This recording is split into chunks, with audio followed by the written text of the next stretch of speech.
Assalamualaikum warahmatullahi wabarakatuh. Selamat pagi anak-anak.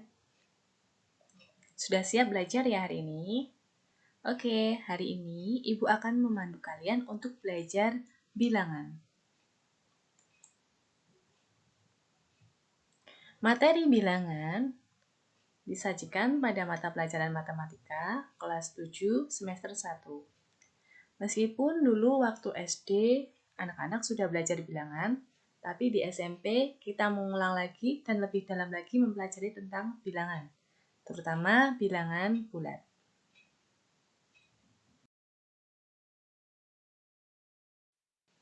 Baik anak-anak, tujuan pembelajaran pada pertemuan ini yaitu setelah mengikuti serangkaian kegiatan pembelajaran, peserta didik dapat 1. Anak-anak mampu membandingkan bilangan bulat dengan benar. Yang kedua, mengurutkan bilangan bulat dengan benar. Jadi ada dua tujuan ya. Yang pertama membandingkan dan yang kedua mengurutkan. Gampang atau susah ya? Oke,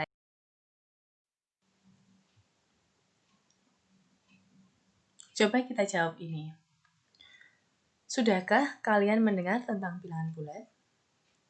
Di SD tentunya ya. Tapi masih ingat tidak itu?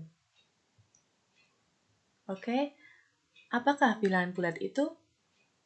Yang seperti apa ya? Coba diingat-ingat lagi yang bilangan bulat itu seperti apa? Apakah bilangan bulat hanya bilangan positif saja? Bagaimana dengan bilangan negatif? Termasuk bilangan bulat tidak itu?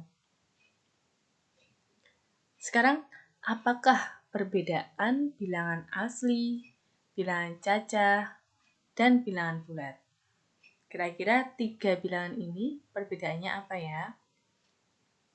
Terus, kapan ya kita menggunakan bilangan bulat dalam kehidupan sehari-hari?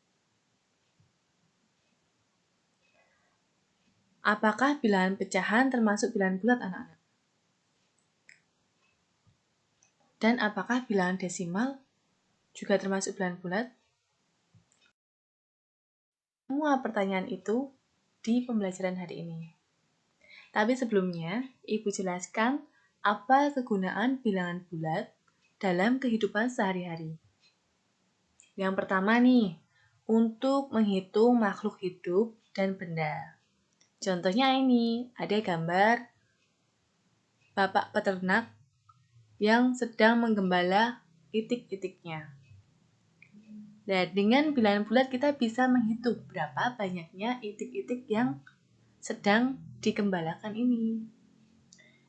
Yang kedua, digunakan pada alat ukur. Misalnya, ada termometer. Termometer yang kita kenal ada termometer ruangan, seperti itu. 3. Digunakan pada mata pelajaran yang menggunakan perhitungan. Misalnya, mata pelajaran IPA. Bisa juga mata pelajaran IPS yang akan kalian jumpai di SMP ini nanti. Keempat, digunakan dalam penjualan dan pembelian. Anak-anak pasti pernah membeli sesuatu ya, dan itu termasuk dari bilangan bulat. Nominal dari harga-harga penjualannya. Begitu ya anak-anak, paham ya? Dan masih banyak lagi yang lainnya. Kegunaan bilangan bulat atau pemakaian bilangan bulat dalam kehidupan sehari-hari. Oke, langsung aja anak-anak, mari belajar tentang bilangan bulat.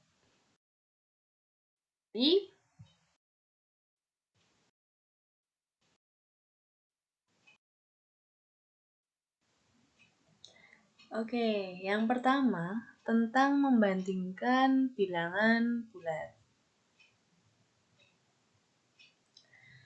Bilangan bulat adalah bilangan yang merupakan gabungan dari bilangan bulat negatif, 0, dan bilangan bulat positif. Kita biasakan menyebutnya dengan negatif 3, negatif 2, negatif 1. Ya, anak-anak jangan membaca dengan min 3, min 2, min 1. Karena min itu berarti artinya mengurangi, ya. Berbeda ya dengan negatif. Lalu, istilah lain untuk bilangan bulat positif adalah bilangan asli, yaitu 1, 2, 3, 4, dan seterusnya. Ibu gunakan titik-titik karena dan seterusnya terlalu banyak yang ditulis. Jadi bisa disingkat atau diringkas dengan titik-titik ini. Gabungan dari bilangan bulat positif dan 0 disebut bilangan cacah, yaitu 0, 1, 2, 3, dan seterusnya, termasuk bilangan cacah. Dari sini berarti kita bisa menyimpulkan perbedaan bilangan bulat, bilangan asli, dan bilangan cacah. Ya. Kalau bilangan asli hanya positif saja. Namun kalau ditambahkan 0 di situ, maka termasuk bilangan cacah. Lalu kalau ditambahkan bilangan bulat negatif, menjadi bilangan bulat. Jelasnya anak-anak, nih, ada hubungan bilangan asli, bilangan cacah, dan bilangan bulat yang Ibu sajikan dalam bentuk garis bilangan. Jadi ada garis seperti ini, garis lurus seperti ini. Kemudian ada bilangan-bilangan di bawahnya. Ya. Garis bilangan ini semakin ke kanan, maka nilainya akan semakin besar bilangannya. Sebaliknya, kalau semakin ke kiri, maka nilainya akan semakin kecil. Oke, untuk 1, 2, 3, 4, 5, dan seterusnya menggunakan panah ke kanan, termasuk bilangan bulat positif, atau istilah lainnya adalah bilangan asli. Sementara itu, dari 0, 1, 2, 3, 4, 5, dan seterusnya dinamakan bilangan cacah. Terus, kalau hanya negatif 1, negatif 2, negatif 3, negatif 4, negatif 5, dan seterusnya ke arah kiri, dinamakan bilangan bulat negatif. Lalu untuk semua bilangan ini, dari negatif 5, negatif 4, negatif 3, negatif 1, 0, 1, 2, 3, 4, 5, dan seterusnya, termasuk bilangan bulat. Jadi paham ya anak-anak perbedaan dari ketiga itu. Oke, untuk mengecek kepemahaman anak-anak nih, let's try, ayo coba. Kategorikan kelompok bilangan berikut yang merupakan bilangan asli, bilangan cacah, dan bilangan bulat. Yang pertama, ada kelompok bilangan 2, negatif 3, 11, 17. Nah, dari sini kira-kira ada apa saja? Ternyata ada bilangan positif, ada juga bilangan negatif. Kalau positif ada, negatif ada, otomatis A merupakan bilangan bulat. Ya. Kita ingat-ingat lagi tadi bentuk garis bilangan di slide sebelumnya. Paham ya anak-anak? Oke, paham ya. Ibu yakin kalian paham. Yang kedua, ada kelompok bilangan 4, 7, 9, 13. Dari keempat bilangan ini, mereka memiliki sifat yang sama, ya kan? Apa itu sifatnya? Oke, sifatnya positif. Karena keempatnya positif, berarti kita kategorikan menjadi bilangan asli. Ya, bilangan bulat positif. Oke. Yang C. 8, 0, negatif 2, 9. Nah, ini ada negatif ada, 0 ada, positif juga ada ya, 8 dan 9. Berarti termasuk bilangan apa? Oke, benar. Bilangan bulat karena ada positif, negatif, dan 0. Ya. Selanjutnya yang keempat ya. Ada 3, 0, 7, 13. Berarti ini ada 0. Ada juga bilangan positif. Negatifnya tidak ada. Berarti yang D termasuk bilangan apa? Oke, bilangan cacah. Benar. Yang terakhir nih, ada setengah atau seperdua. Ada 3, 0, 4. Kalau yang E termasuk kategori apa dong? Karena ada setengah di sini, ya, tidak termasuk dalam garis bilangan bulat. Jadi, yang E bukan termasuk bilangan bulat. Otomatis juga bukan termasuk bilangan cacah maupun bukan bilangan asli. Dari sini, contoh sini, paham ya anak-anak ya?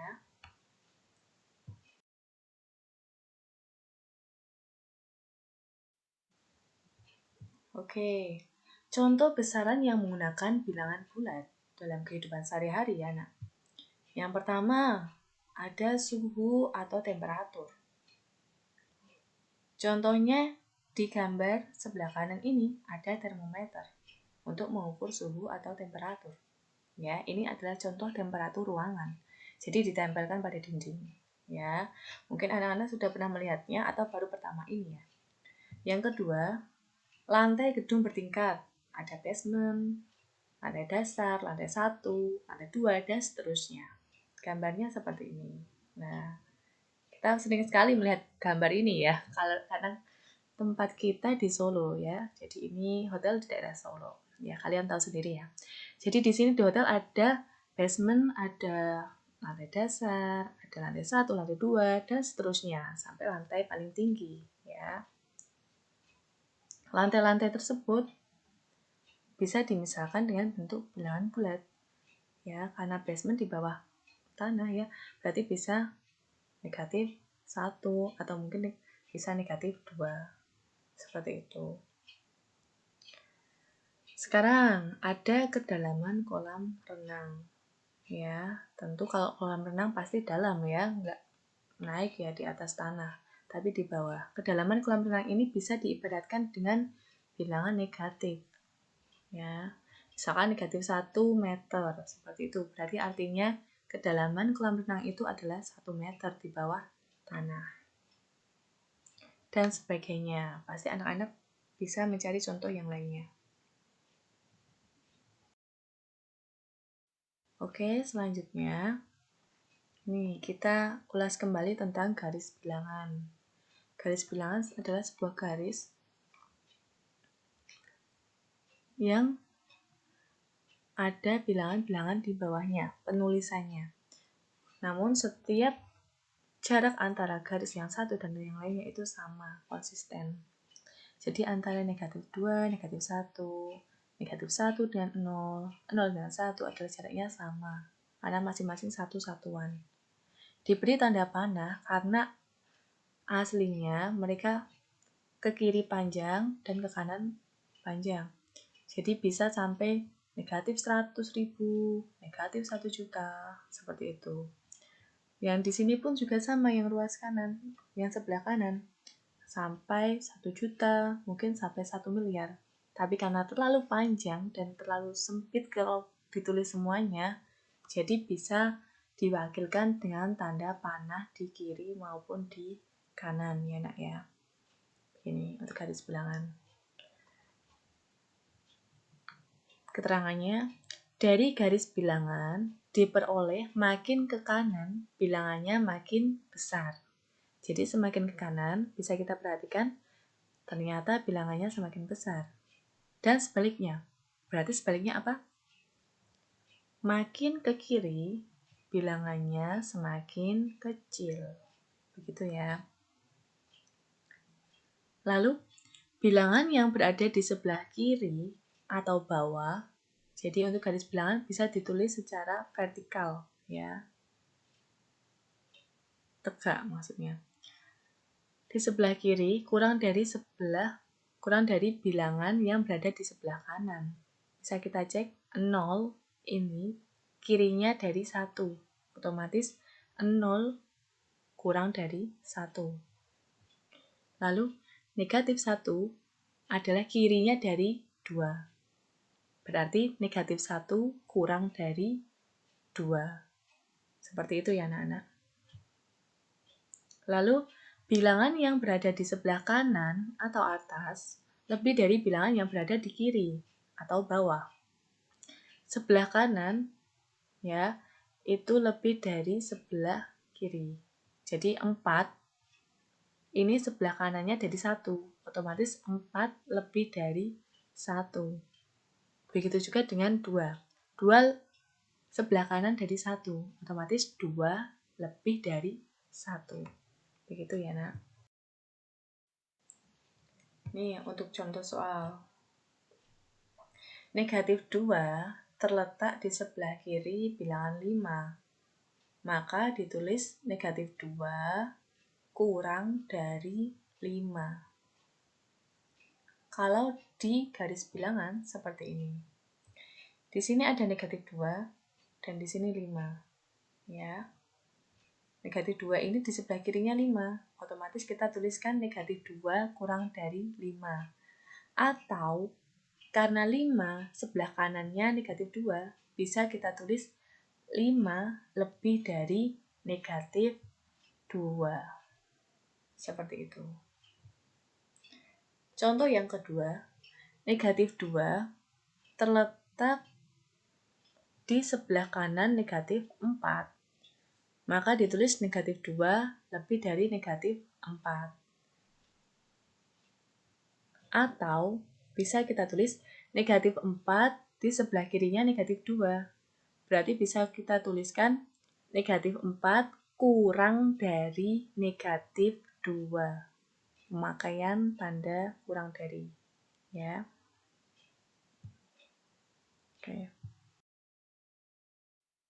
Oke, untuk latihan soal, silakan dikerjakan di buku tugas.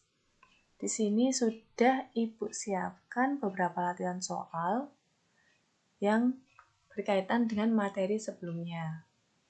Untuk soal nomor 1, tentukan benar atau salah pernyataan berikut. Di sini ada 4 pernyataan ya, dari A, B, C, dan D. Nanti anak-anak silakan dicek dari keempat soal ini, 4 pertanyaan ini, mana yang benar dan mana yang salah.